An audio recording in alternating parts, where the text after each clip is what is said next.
नाम जपने से ना तो कभी किसी का लाभ हुआ है, ना हो रहा है और ना ही आगे कभी होगा। नाम जप बराबर होता है कोल्हू का बेल और इस चर्चा के दौरान आप वो भी समझ जाएँगे।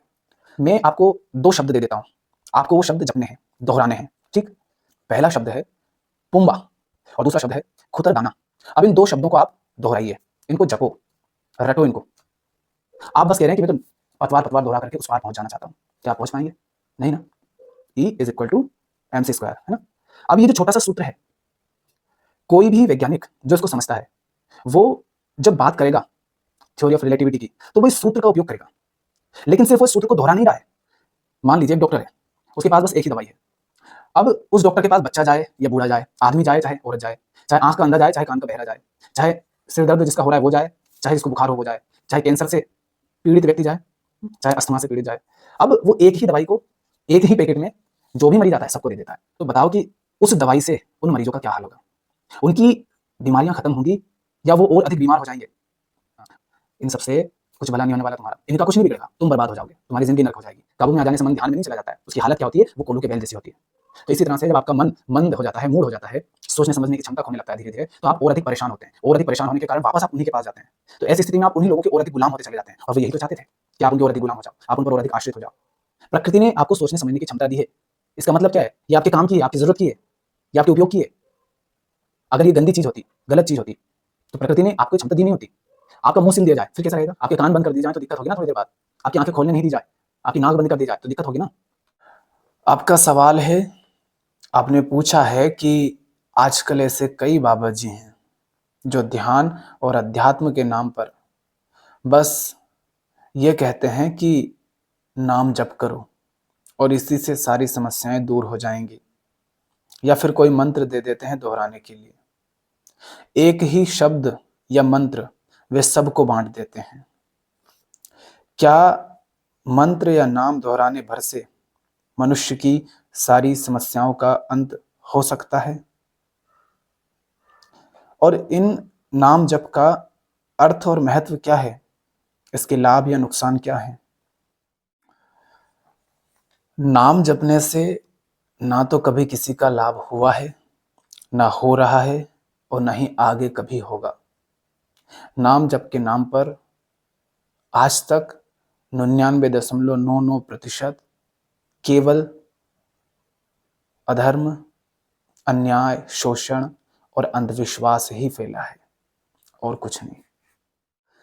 नाम जप इक्वल टू कोल्हू का बेल।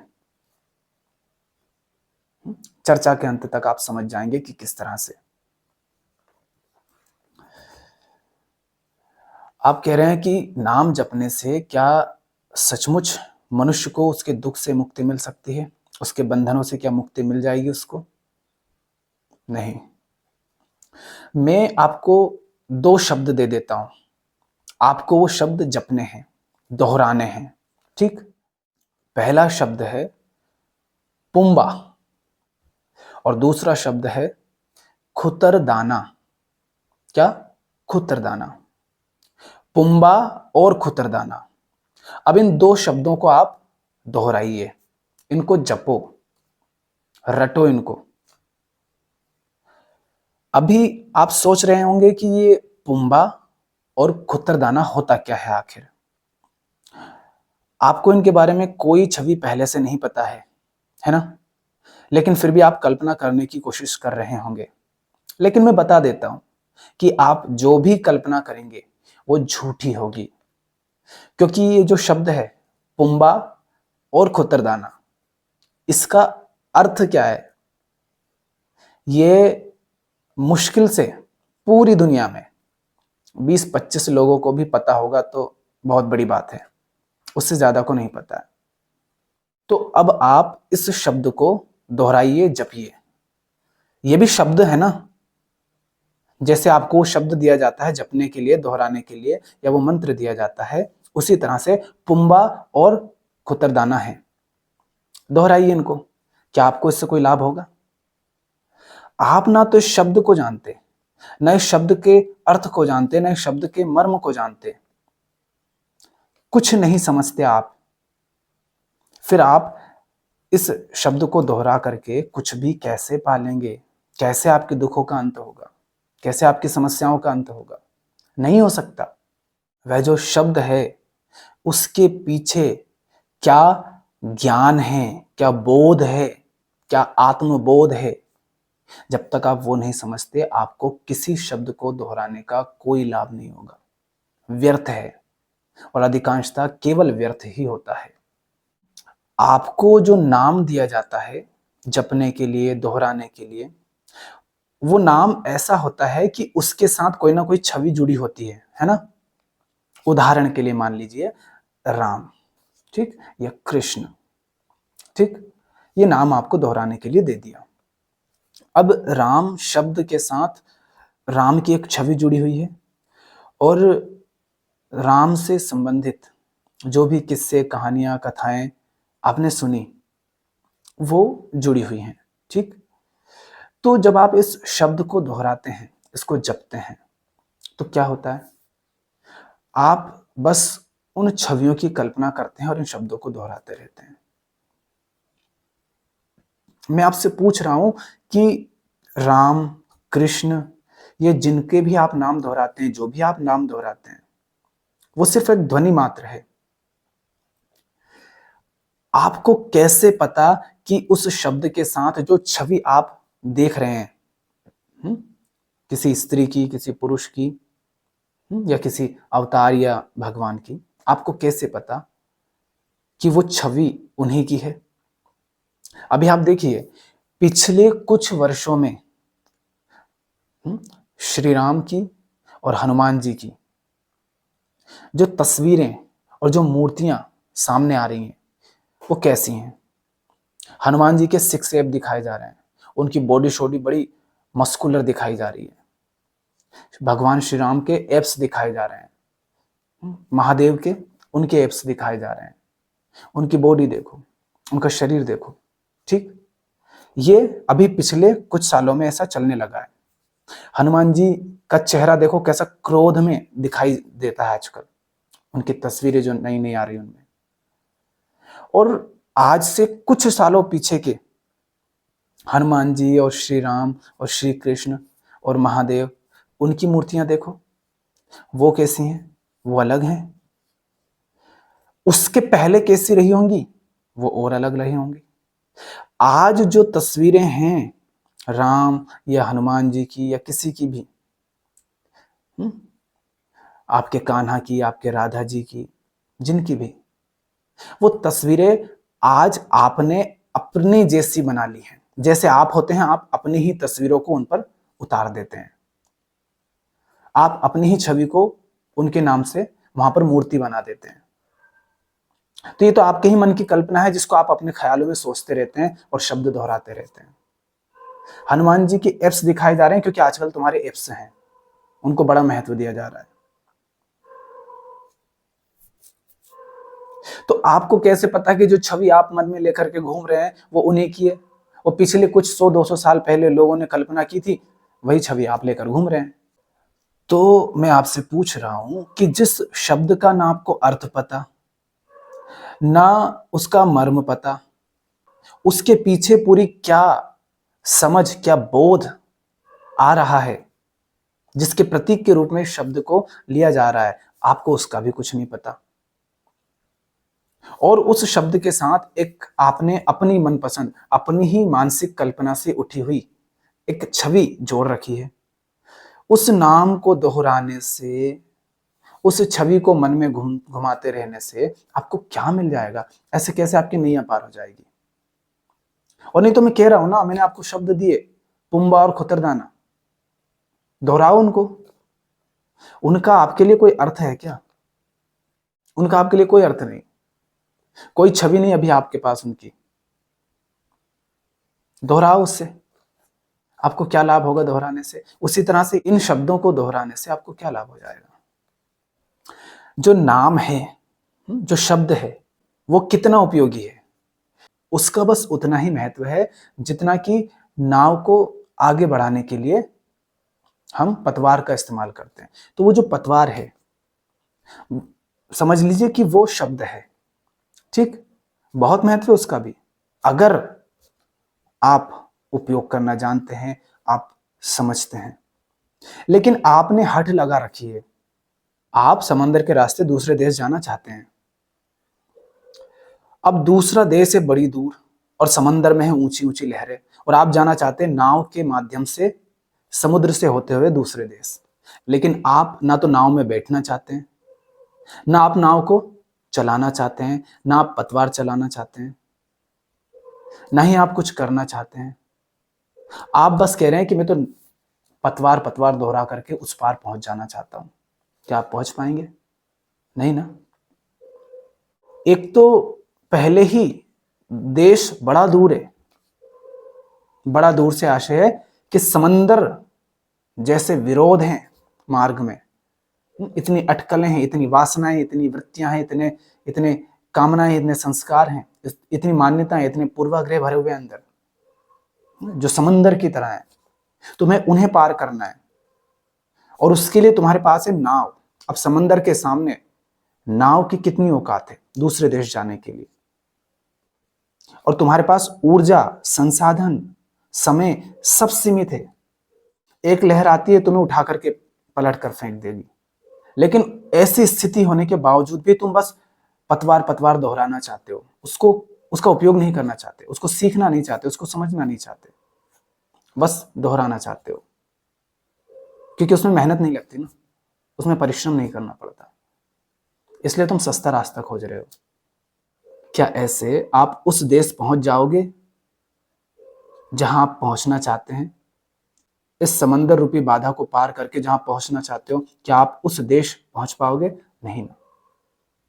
विज्ञान के क्षेत्र में एक सूत्र है, उसको थ्योरी ऑफ रिलेटिविटी का सूत्र भी कहते हैं, है ना। E is equal to M C square, E is equal to M C square, है ना। अब ये जो छोटा सा सूत्र है, कोई भी वैज्ञानिक जो इसको समझता है, वो जब बात करेगा थ्योरी ऑफ रिलेटिविटी की, तो वो इस सूत्र का उपयोग करेगा। लेकिन सिर्फ वो इस सूत्र को दोहरा नहीं रहा है, वो जानता है कि ये सूत्र किस तरह से निर्मित हुआ है, कैसे इसकी उत्पत्ति हुई है, कैसे इसका आविष्कार हुआ है। वो पीछे की पूरी प्रक्रिया को समझता है, पूरा एक्सप्लेनेशन, पूरी अंडरस्टैंडिंग है उसको, सिर्फ दोहराव भर नहीं, पूरा वो समझता है उसको कि ये चीज क्या है, इसका विज्ञान के क्षेत्र में, प्रौद्योगिकी के क्षेत्र में किस तरह से उपयोग हो सकता है, हो रहा है, और क्या क्या संभावनाएं हैं, किस तरह इसका उपयोग करके हम अंतरिक्ष में और भी बहुत कुछ नई खोजें कर सकते हैं। जो भी उसका उपयोग है वे समझते हैं, मगर मैं इस सूत्र को नहीं समझता। तो मैं चाहे दिन रात इस सूत्र को दोहराऊं, इसका उच्चारण करूं, इस सूत्र को दोहराने से मुझे मुक्ति तो मिलेगी नहीं, मेरे दुख का अंत नहीं होगा, मेरे बंधन नहीं कटेंगे, बल्कि मैं इसको दोहराने से इसका भी अर्थ नहीं जान पाऊंगा। कितना ही दोहराओ, तुम्हें कुछ समझ नहीं आएगा कि सूत्र भी क्या है। बस एक आदत हो जाएगी उसको दोहराते रहने की, रट लगाते रहोगे, मगर उसका मर्म क्या है वो तो नहीं समझ पाया ना मैं। जब तक आप उसको पूरा नहीं समझते, तब तक ये सूत्र आपके लिए काले अक्षर भैंस बराबर जैसा है, क्योंकि तुम उसके लिए तैयार ही नहीं हो। तुम्हें तैयारी चाहिए कि फिर उस जहाज का उपयोग करके तुम उस पार चले जाओ। तो नाम क्या होता है? जो पूरी अंडरस्टैंडिंग होती है, आप उसको बार बार नहीं दोहराएंगे, तो एक शब्द के रूप में आप उसको याद रखते हैं। जब भी लगता है कि कहीं भटक रहे हो, कुछ भूल रहे हो, तो आप उस शब्द को याद करके उसके माध्यम से उस पूरी अंडरस्टैंडिंग को याद कर लेते हो, उसको देख पाते हो। लेकिन सिर्फ शब्द दोहराने से कुछ नहीं होगा यदि आप समझते ही नहीं। आत्मज्ञान से, जब नाम आपके भीतर से आता है, आत्मज्ञान से जब शब्द आपके भीतर से आता है, तब वो आपके लिए उपयोगी होता है। किसी और का दिया हुआ शब्द, किसी और का दिया हुआ नाम, किसी और की दी हुई विधि आपके काम नहीं आएगी, भूल जाओ। मत सोचो कि कोई और आपको कोई शब्द, कोई मंत्र दे देगा और वो आपके काम आ जाएगा, नहीं आएगा। आपके ही आत्मज्ञान से, आपकी ही अंडरस्टैंडिंग से आप जब स्वयं को समझते हैं, तब आपकी समझ के माध्यम से आप एक शब्द निर्मित कर लेते हैं कि ये शब्द है, इस शब्द के माध्यम से मैं अपने जीवन के हर कदम पर फैसले करता जाऊंगा, आगे बढ़ता जाऊंगा, अपनी बाधाओं का सामना करूंगा। तो वहां पर नाम काम आता है, वहां पर शब्द काम आता है। दूसरे ने आपको यूं ही दे दिया, जैसे मैंने आपको दे दिया, खुत्तरदाना और पुम्बा, दोहराओ उसको। मैं समझता हूं उसको, मैं जानता हूं उसको, वो क्या चीज है, उसका उपयोग क्या है। और आगे तो आपने बड़ी कमाल की बात कही है कि एक ही शब्द, एक ही नाम सबको दे दिया जाता है, सबको एक ही नाम बांट दिया जाता है। अरे बाप रे! अरे भैया, मान लीजिए एक डॉक्टर है, उसके पास बस एक ही दवाई है। अब उस डॉक्टर के पास बच्चा जाए या बूढ़ा जाए, आदमी जाए चाहे औरत जाए, चाहे आंख का अंधा जाए चाहे कान का बहरा जाए, चाहे सिर दर्द जिसका हो रहा है वो जाए, चाहे जिसको बुखार हो वो जाए, चाहे कैंसर से पीड़ित व्यक्ति जाए, चाहे अस्थमा से पीड़ित जाए, हर तरह की बीमारियों के मरीज उसके पास आते हैं। और वो डॉक्टर, हालांकि वो डॉक्टर नहीं है, क्योंकि डॉक्टर होता है तो उसके पास सबके लिए बस एक दवा नहीं होती, लेकिन वो अपने आप को डॉक्टर कहता है, डॉक्टर नाम की डिग्री लेकर के बैठा है, वैसा माहौल बना करके बैठा है, वैसा धंधा खोल करके बैठा है, जिससे कि उस पर शक होता ही नहीं है। क्यों नहीं होता है शक? क्योंकि हमने डॉक्टरों की एक छवि बना ली है। हम डॉक्टर को उसके कपड़ों से, उसकी बातचीत से, उसके व्यवहार से, उसके आचरण से पहचानते हैं। तो इन सबको तो कोई भी कॉपी कर सकता है ना।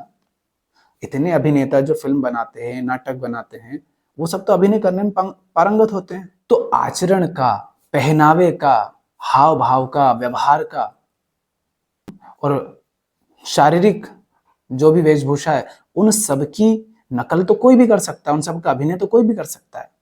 तो वो व्यक्ति डॉक्टर बनकर बैठा है, वो डॉक्टर है नहीं, वो फर्जी है, मगर डॉक्टर बनकर के बैठा है। अब वो एक ही दवाई को एक ही पैकेट में जो भी मरीज आता है सबको दे देता है, कई बार पैकेट बदल भी देता है। तो बताओ कि उस दवाई से उन मरीजों का क्या हाल होगा? उनकी बीमारियां खत्म होंगी या वो और अधिक बीमार हो जाएंगे? वो और ज्यादा बीमार हो जाएंगे, वो और ज्यादा परेशान होंगे। और जितने अधिक वो बीमार और परेशान होंगे, उतने ही अधिक वो वापस उस डॉक्टर के पास जाएंगे, उसी के पास इलाज कराने जाएंगे, क्योंकि उनको दिख रहा है ये डॉक्टर बहुत बड़ा कमाल का, बढ़िया उसका धंधा चल रहा है, बहुत भीड़ होती है उसके पास, बहुत लोग आते हैं उसके पास। उसका पूरा धंधा देखो, उसका पूरा माहौल देखो, जैसे बिल्कुल हाई लेवल वाला डॉक्टर होगा, बहुत पहुंचा हुआ डॉक्टर है जैसे, ऐसा दिखाई देता है।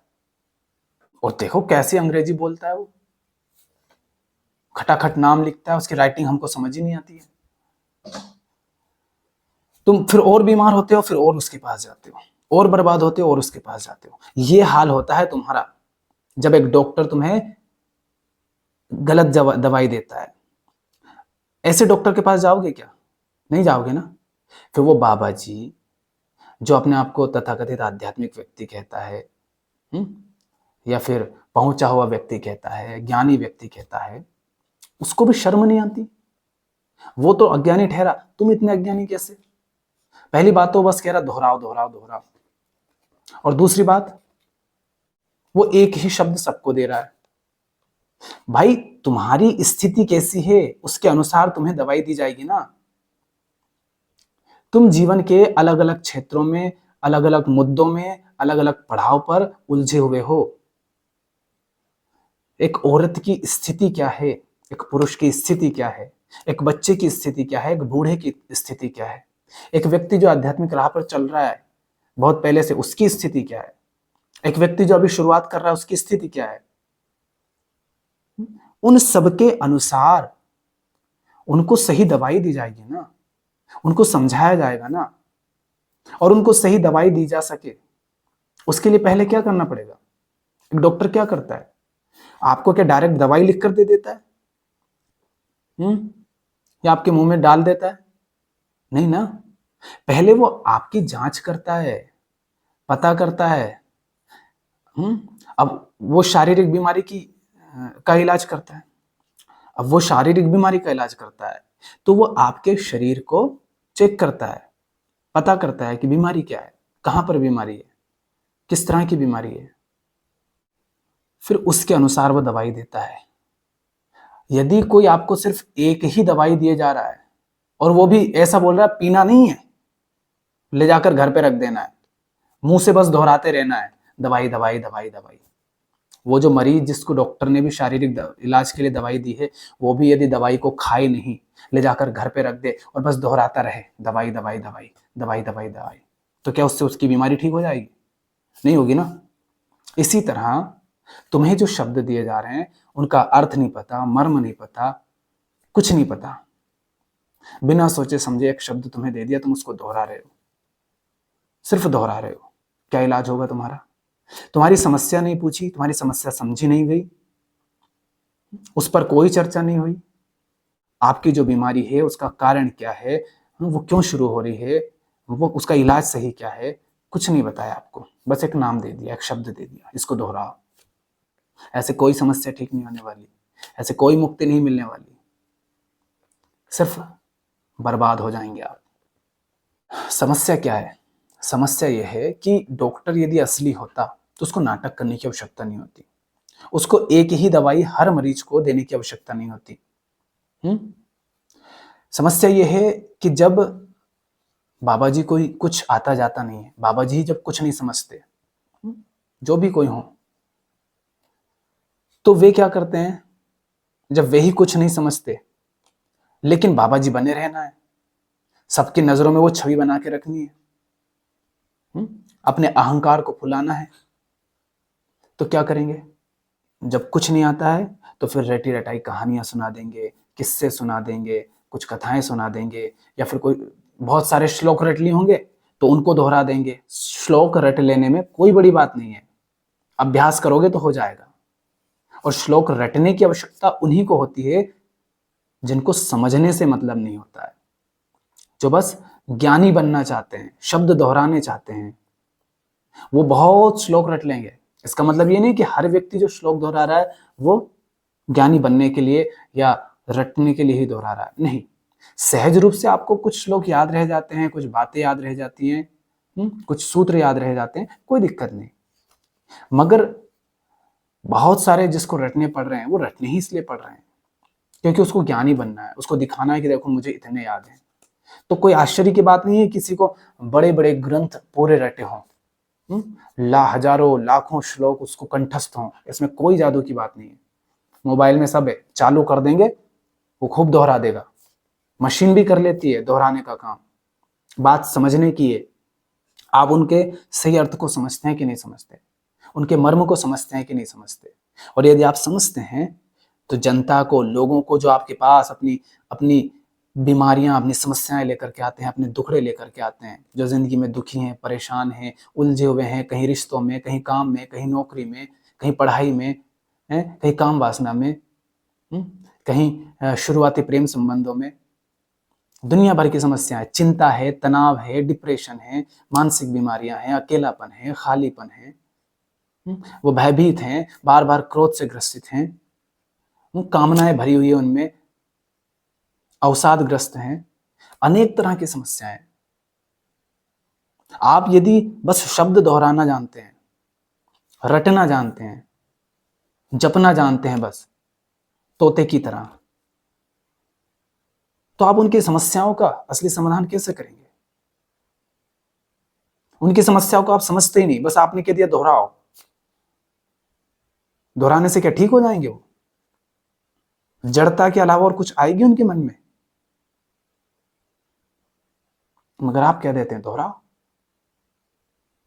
कोई मंत्र दे दिया, कोई तंत्र दे दिया, कोई विधि दे दी, कोई शब्द दे दिया। बंदर के हाथ में उस तरह दे दोगे तो क्या उससे वो आलू, भटा, टमाटर, गोभी, पालक काटेगा? क्या फल काटेगा? वो अपने आप को ही काट लेगा। वो बंदर है, अभी उसको कुछ समझ नहीं आता, उसको समझाओ पहले, उसको बताओ कि तेरी स्थिति क्या है। तो जब कुछ नहीं आता है तो जो लोग बाबा जी बनना चाहते हैं मगर आता जाता कुछ नहीं, समझते कुछ नहीं, हाँ, ऐसा हो सकता है कि उन्होंने बहुत कुछ रट लिए हों, श्लोक, ग्रंथ सब रट लिए हों। वो बस आपको कुछ नाम दे देंगे, कुछ कहानियाँ दे देंगे या कोई मंत्र दे देंगे या कोई श्लोक दे देंगे, किस्से सुना देंगे। बस यही करेंगे। दोहराओ, बस दोहराया जाएगा वहाँ पर। अतीत का पूरा ला करके कहेंगे इसको ढो, इसको आगे बढ़ाओ। अतीत की मूर्खताओं को भी आगे बढ़ाएंगे वो, अंधविश्वास को आगे बढ़ाएंगे उसके नाम पर, क्योंकि कुछ नहीं समझते ना। और उनकी जो बातें हैं व्यर्थ की, जिनका कोई अर्थ नहीं, जिनमें कोई समझ नहीं, वो बहुत ऊंची लगे, उसके लिए बड़ा तेज तेज चिल्ला चिल्ला कर कहा जाएगा, ऐसा वैसा ये वो, और पूरा माहौल तैयार किया जाएगा। वैसी व्यवस्था की जाएगी, एक तरह का चोगा पहना जाएगा, फिर हल्दी, चंदन, कुमकुम, मालाएं, ये सब लपेट लिए जाएंगे। बड़े बड़े बाल कर लो, बाबा जियों के अक्सर ऐसे होते हैं। पर बड़े बाल होने का मतलब बाबा जी नहीं होता है। नहीं तो हर किसी के होते हैं, स्त्रियों के तो सबके होते हैं। पर नॉर्मली जब पूरा माहौल वैसा है तो बाल और दाढ़ी ये भी वो बड़ी ही कर लेंगे। तो पूरा माहौल तैयार किया जाता है, हल्दी, चंदन, टीका, कुमकुम, सब। तो आपको फिर यही लगता है कि नहीं है, अब इतने लोग हैं, ऐसा माहौल है, वो माहौल ही तुम्हें आकर्षित कर लेता है, तुम्हारे मन पर छा जाता है। इतनी ऊंची आवाज में वो बात करेंगे कि आपके मन को बिल्कुल नियंत्रित कर लेंगे, कुछ नहीं समझ पाएंगे आप। यही तो वो चाहते हैं कि आपसे सिर्फ शब्द दोहराए जाएं, ताकि आपका मन इतना जड़ हो जाए, इतना मंद हो जाए, इतना मूड हो जाए कि सोचने समझने की वो शक्ति ही खो दे, उसमें विचार करने की भी शक्ति ना रहे। यही तो वो चाहते हैं। और शब्द दोहरा दोहरा करके आप ऐसा करते हैं, परेशान होते हैं क्योंकि गलत दवाई लिए, फिर वापस उन्हीं के पास जाते हैं, और परेशान होते हैं और उनके पास जाते हैं, मूड होते जाते हैं, जिंदगी तुम्हारी बर्बाद हो जाती है, उनका कुछ नहीं बिगड़ता, वो मौज मार के मिट्टी हो जाते हैं।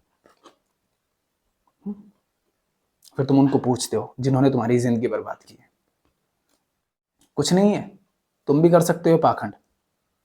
चोगा, बस तुम्हें एक बढ़िया सा चोगा पहनना है, एक तरीके का, मूछ दाढ़ी बड़े कर लेना, वैसे दाढ़ी मेरी बड़ी है, और हल्दी, चंदन, कुमकुम ये सब लगा लेने हैं, एक विशेष कलर रखना है अपना, कुछ भी हो सकता है, सफेद, लाल, केसरिया, पीला, भगवा, जो भी लगे, जो फेमस हो, प्रसिद्ध हो। और नहीं तो बिल्कुल नया ले आना, तुम भी बन सकते हो। बहुत ज्यादा ज्ञान की आवश्यकता नहीं, कुछ बातें रट लेना, बस दोहराना खूब उनको कि बस यही है भैया, इसी से मुक्ति मिलेगी, यही करना पड़ेगा। खूब आ रहे हैं ऐसे बाबा जी जिनको समझने से कोई मतलब नहीं, और ज्यादा उनके बारे में कुछ बोल दो, अरे हमारे ये इसके बारे में ये कहा, हमारे उसके बारे में ये कहा, और कुछ नहीं है, क्योंकि कोई आधार नहीं है ना, इसलिए कांपते हैं सच्चाई से। झूठ का कोई आधार नहीं होता, झूठ सच्चाई का मुखौटा पहन करके बैठता है। रावण यदि रावण बन करके आता तो सीता माता क्या रेखा पार करती? नहीं करती ना। तो जो ढोंगी होगा वो बाबा जी बन करके ही आएगा। अब तुम्हें देखना है कि सामने जो व्यक्ति है वो ढोंगी है कि सचमुच ज्ञानी है, समझता है, और समझता होगा तो तुम्हें समझाएगा, ऐसा नहीं कहेगा बस दोहराओ। क्योंकि वो खुद कुछ नहीं समझता तो उसने एक शब्द रट लिया, सस्ता रास्ता, और सब मानते भी हाँ क्या नाम जब कुछ होता है भैया। अरे वो नाम जब कुछ और था जो संतों ने, ऋषियों ने बताया, उसका अर्थ ये नहीं था जो आप कह रहे हैं। वो ना, जैसे ओम शब्द है, अब ओम शब्द के पीछे बहुत कुछ बोध है, उस बोध से ओम आया है। अब वो बोध बार बार दोहराया ना जाए तो छोटे से शब्द में उसको पिरो लिया कि बस इस शब्द के माध्यम से हम ध्यान में रहेंगे। भजन, कीर्तन, भक्ति, इन सब के नाम पर नाचने कूदने से मुक्ति नहीं मिलती, नाचने कूदने से दुख का अंत नहीं होता, नाचने कूदने से कोई प्रभु नहीं मिलते। अगर नाचने कूदने से मुक्ति मिल गई होती तो ये जो फिल्में और गाने और क्लब इनमें नाचते कूदते रहते हैं ना, ये कब के मुक्त हो चुके होते। खूब नाचते हैं लोग, दुनिया भर में नाच ही तो रहे हैं, नाचने कूदने से थोड़ी ना कुछ हो जाता है। और ये जो इस तरह के लोग हैं, ये सीधे सीधे फिल्मी गानों पर नहीं नाचेंगे, लेकिन फिल्मी गानों पर नाचने वालों को बुरा कहेंगे। और ये अपने भजन के नाम पर जो गाने बजाते हैं, उनमें सारी बीट्स, सारी धुन, सारी आवाजें सब वैसी ही होती हैं। बस नाम क्या जोड़ दिया? भगवान का, अवतारों का। गाने उसी तरह के हैं, सब कुछ उसमें वही है, वही हिंसात्मकता, वही उसमें कामुकता, वही भोगवाद उसमें है। सब कुछ वैसा का वैसा है। बस नाम इधर भगवान जी का, फोटो भगवान जी का लगा दिया। ये नाचते हैं मगर उनके नाम पर, उनका उपयोग करके। जैसे किसी को चिलम पीना है तो पर महादेव पीते थे, भांग धतूरा खाना पीना है तो वो महादेव का नाम ले देगा।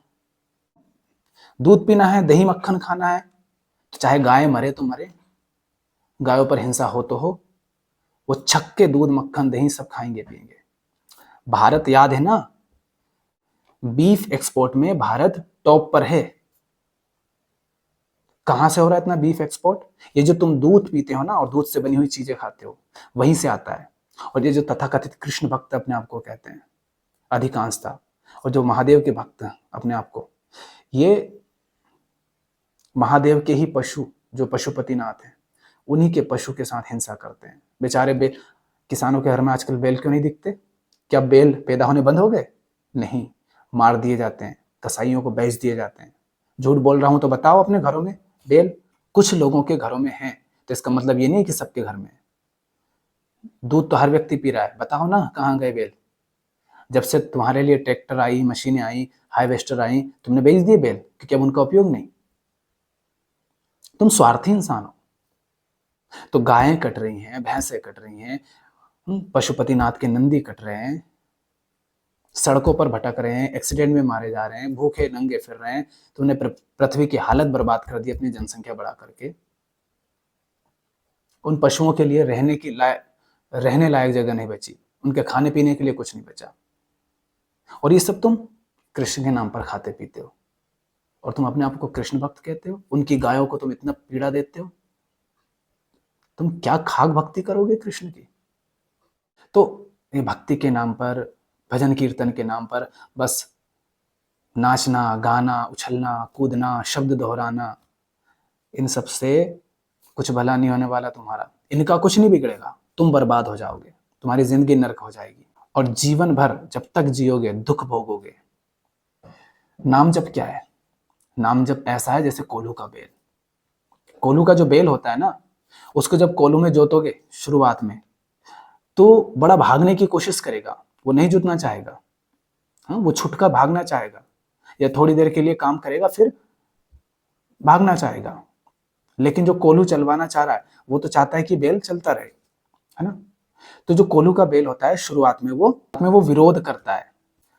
कोल्हू का बेल है आपके मन का प्रतीक, ठीक? तो बाबा जी आपको ये बताएंगे ना, जो भी कोई होंगे ध्यान और अध्यात्म के नाम पर जो नाम दोहराने की बात कहते हैं, वो यही कहेंगे आपसे कि नाम दोहराओ, पहले मन विरोध करेगा, फिर वो काबू में आ जाएगा। तो मैं बताता हूं कि काबू में आने का मतलब क्या होता है। वो मन शांत नहीं होता है, काबू में आ जाने से मन ध्यान में नहीं चला जाता है। उसकी हालत क्या होती है? वो कोल्हू के बैल जैसी होती है। तो कोल्हू का बैल जैसे पहले विरोध करता है शुरुआत में, फिर जब वो सारी कोशिशें कर लेता है, जब वो थक हार जाता है, जब उसके सारे प्रयास असफल जाते हैं, तब वो थक हार करके, मजबूर होकर के हार स्वीकार कर लेता है। फिर वो भागने की कोशिश करना ही छोड़ देता है। अब बेल भागने की कोशिश नहीं कर रहा है, चुपचाप घूम रहा है कोल्हू के आसपास। इसका मतलब ये नहीं है कि बेल शांत हो गया है, इसका मतलब ये नहीं है कि बेल ध्यान में उतर गया है या वो मुक्त हो गया है। इसका मतलब बस इतना है कि अब बेल ने आजाद होने का प्रयास करना ही बंद कर दिया। उसने गुलामी पूरी तरह स्वीकार कर ली। गुलामी से आजाद नहीं हुआ है, बंधन में है वो, पीड़ा में जी रहा है वो लगातार। पर उसने पीड़ा को स्वीकार कर लिया कि सही है, उसने पीड़ा को स्वीकार कर लिया कि शायद जीवन में पीड़ा होना जरूरी है, दुख में जीना जरूरी है, बंधन में जीना जरूरी है।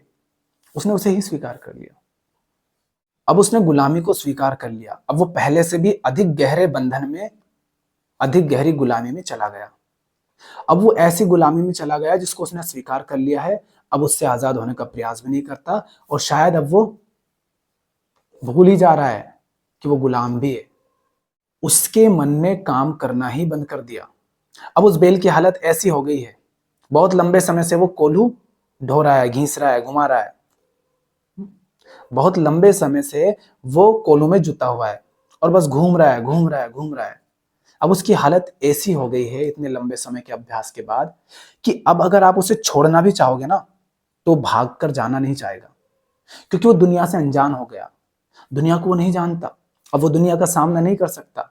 सामने से गाड़ियां आएंगी तो हो सकता है कि वो समझ ही ना पाए अब करूं क्या।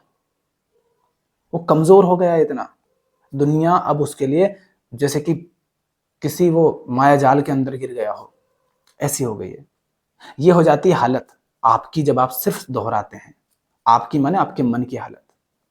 सिर्फ शब्द या मंत्र को सिर्फ दोहराते हैं, उसको समझते कुछ नहीं, तो आपके मन की हालत भी ऐसी ही हो जाएगी। नाम या शब्द या मंत्र जप जप करके आपका मन मंद हो जाता है, मूढ़ हो जाता है, सोचने समझने की क्षमता खो देता है, साधारण विचार भी नहीं कर पाता, और आप उसे ध्यान समझ लेते हैं, आप उसे मुक्ति समझ लेते हैं, आप उसे शांति समझ लेते हैं। वो शांति नहीं है। आपकी हालत कैसी हो जाती है? वैसी ही जैसे कि वो डॉक्टर ने एक ही दवाई सबको दे दी, आपकी हालत और अधिक बुरी हो गई है। तो इसी तरह से जब आपका मन मंद हो जाता है, मूड हो जाता है, सोचने समझने की क्षमता खोने लगता है धीरे धीरे, तो आप और अधिक परेशान होते हैं, और अधिक परेशान होने के कारण वापस आप उन्हीं के पास जाते हैं। तो ऐसी स्थिति में आप उन्हीं लोगों के और अधिक गुलाम होते चले जाते हैं, और वे यही तो चाहते थे कि आप उनके और अधिक गुलाम हो जाओ, आप उन पर और अधिक आश्रित हो जाओ। वे आपको आजाद नहीं करते, वे आपको इस तरह की विधियां बताते हैं, ऐसे किस्से और कहानियां सुनाते हैं जिसमें कि आप उनके गुलाम बने रहो, उनका धंधा चलता रहे।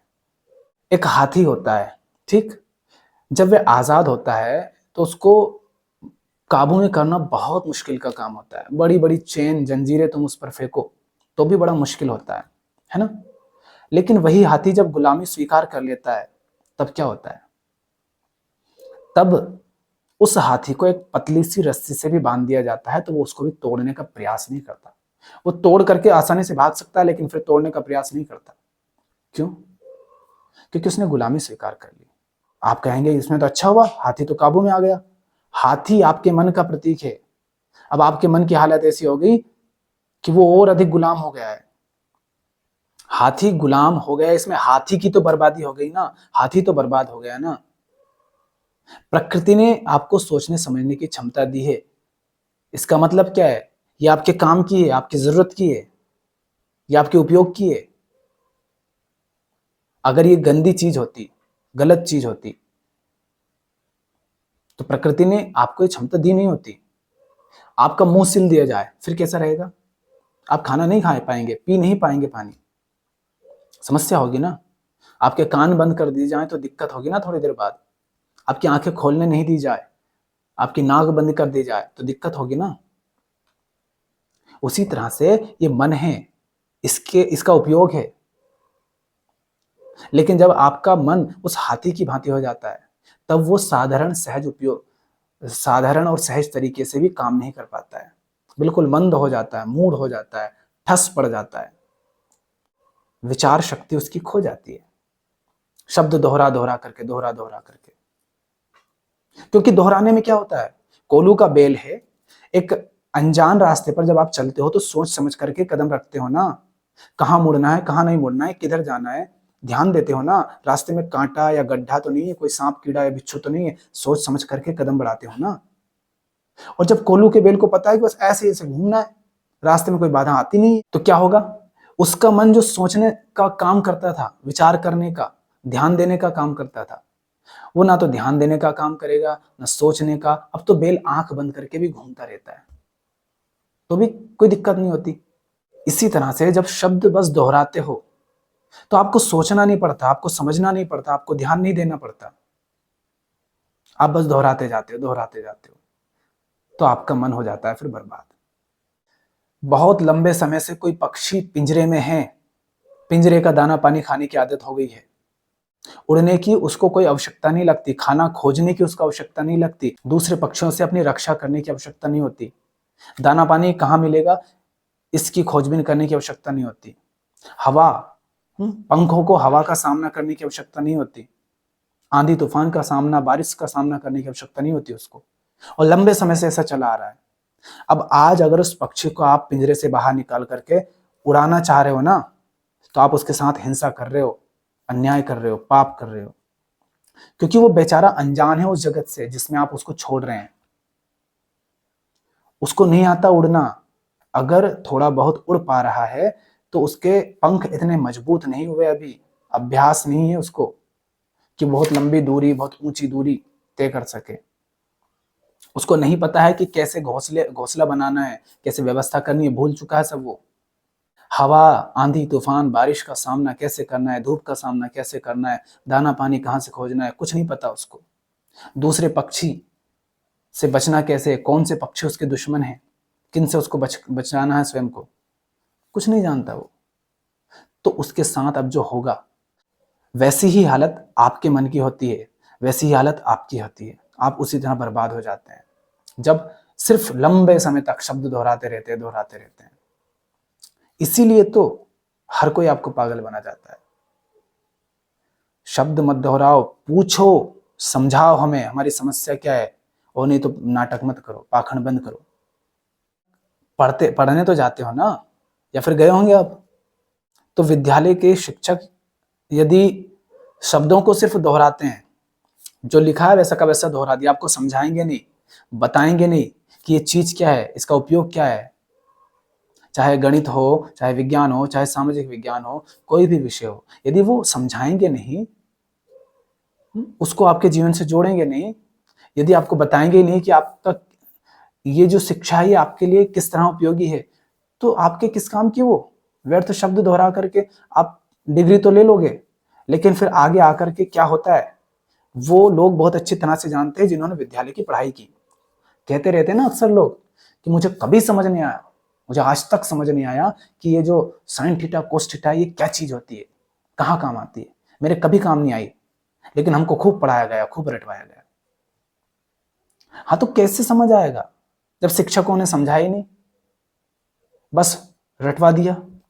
तो ये हाल होता है, बताए ही नहीं कि चीज क्या है, इसका उपयोग क्या है, तो फिर ये हाल होता है। फिर वो कहते हैं कि हमें कभी समझ नहीं आया कि इसका उपयोग क्या है, ये क्या चीज है। ऐसी स्थिति हो जाती है। सिर्फ दोहराओगे तो बर्बाद होना है। मैं तो कह रहा हूं, एक गरीब, अशिक्षित और दूसरे पर निर्भर, गरीब, अशिक्षित और दूसरे पर निर्भर जो महिला है, तथा कथित भारतीय महिला जो घर में रहती है, झाड़ू पोछा करती है, खाना बनाती है, पति की सेवा करती है, बच्चे पैदा करती है, उनको पालती है, और वही उसकी जिंदगी है, घर की चार दीवारी। तुम बताओ, क्या आज वो महिला दुनिया का जो उसके घर का काम है उसके अलावा किसी होटल में भी सही से काम कर सकेगी? नहीं कर पाएगी। होटलों में होते हैं अधिकांश पुरुष लोग। अरे होटल चले जाओ, दुकानों पर चले जाओ, नाश्ते की दुकान पर चले जाओ, मेस पर चले जाओ, वहां पुरुष अधिकांश होते हैं। ये महिला न राजनीति समझती, न अर्थव्यवस्था समझती, न व्यापार समझती, न स्पोर्ट्स समझती, न विज्ञान समझती, न अध्यात्म समझती, कुछ नहीं आता जाता इसको। न इसको साहित्य पता, न कला पता, न इतिहास पता, इसको कुछ नहीं आता, इसको संगीत नृत्य कुछ नहीं आता। हाँ, वो गांव में जो थोड़े बहुत ऐसे ढुमके लगा लेते हैं, कुछ गीत गा देते हैं शादी ब्याह में, उन सब की बात नहीं कर रहा हूं मैं। उसको कुछ नहीं आता। उसको अस्पताल भेज दो तुम, कुछ समझ नहीं आएगा। उसको पुलिस थाने भेज दो, उसको वकील के पास भेज दो, उसको डॉक्टर के पास भेज दो, उसको बैंक में भेज दो, उसको कलेक्टरेट में भेज दो, कलेक्टर ऑफिस, उसको कुछ समझ नहीं आएगा। क्या करना है, क्या नहीं करना है, कैसे करना है, कहाँ जाना है, किससे पूछना है, काम कैसे होगा, कुछ नहीं आता उसको। क्यों नहीं आता? क्योंकि उसको सिर्फ उस चार दीवारी में कैद रखा। चार दीवारी मतलब एक शब्द में कैद कर दिया कि दोहराओ बस इसको, यही है तुम्हारी जिंदगी, इसी को दोहराते रहो, वही करती रह गई वो। इसलिए आज वो जीवन में अगर बाहर निकलेगी घर से तो दुनिया का सामना नहीं कर पाएगी, नहीं समझ पाएगी कैसे जीऊं, क्या करूं क्या ना करूं। अगर आपको ऐसी हालत करनी है अपनी, कोल्हू के बैल जैसी, गुलाम हाथी जैसी, उस कमजोर असहाय पक्षी जैसी, इस अशिक्षित असहाय परनिर्भर और गरीब महिला जैसी हालत अगर करनी है तो आप बस दोहराते रहिए शब्द मुबारक हो आपको, कोई रोकने नहीं आएगा आपको। आपकी जिंदगी है, आपको बर्बाद करनी है कि आबाद, ये आपका चुनाव है। आपको कैसे जीना है कैसे नहीं, ये आपका चुनाव है, कोई नहीं रोकने वाला। आपको तथाकथित अपनी मान्यताओं में जीना है, अपने आडंबरों में जीना है, आपको एक ठप्पा लेना है कि हाँ हम फलाने गुरु जी से नाम लेकर के आए हैं, बाबा जी से नाम लेकर के आए हैं, मंत्र लेकर के आए हैं, श्लोक लेकर के आए हैं, तो बस दोहराओ। बहुत बैठे हैं लूटने के लिए तुम्हें, बहुत बैठे हैं तुम्हें बेवकूफ बनाने के लिए। ये दुनिया तो इसी तरह से चल रही है, चाहे व्यापार हो, चाहे राजनीति हो, चाहे धर्म का क्षेत्र हो, हर कहीं पर लोग ऐसे बैठे हैं। आपको ही लूटना है तो लूटो, बस इतना ध्यान रखो। दवाई अगर असली होती है और आप अगर उसका सेवन करते हैं तो उसका असर दिखता है। डॉक्टर दवाई देता है तो उसका असर तुरंत दिखने लगता है, घंटे भर में या एक दिन 2 दिन में दिखने लगता है। बाबा जी दवाई दे रहे हैं तो उसको महीना भर दे दो, ज्यादा से ज्यादा साल भर दे दो, 1 साल। उसके बाद भी अगर जिंदगी वैसी ही नर्क बनी हुई है तो किस काम का वहां पर। और 1 साल बहुत अधिक बोल दिया मैंने, डॉक्टर तुमसे 1 साल लेगा तो तुम दोगे नहीं उसको, हिचकिचाओगे। तो बाबा जी से पूछो, जो कोई भी हैं आपके गुरु जी, कि आप इतने दिन से बता रहे हैं, जैसा आप बता रहे हैं वैसा कर रहे हैं, लेकिन फायदा कुछ हो नहीं रहा। आप क्या पूरी जिंदगी आपको सौंप दें? अगर आपने ये मान ही रखा है कि नहीं भैया मुक्ति तो मरने के बाद मिलेगी, तो भैया राम राम, यहाँ पर नहीं है इलाज। यहाँ मरने के बाद की कोई बात नहीं है कि मरने के बाद ऐसा हो जाएगा वैसा हो जाएगा। जीते जी मुक्त होना है। जीते जी अगर दुख से मुक्ति चाहिए, बंधनों से मुक्ति चाहिए, जीवन मुक्ति चाहिए, तो उनसे इलाज सही मांगो। और इलाज नहीं कर पा रही उनकी दवाई, उनके शब्द, उनके मंत्र, तो हटाओ एक तरफ अपने जीवन से उन्हें। बाकी तो आप मुक्त हैं, आपका चुनाव है, जो आपको करना है।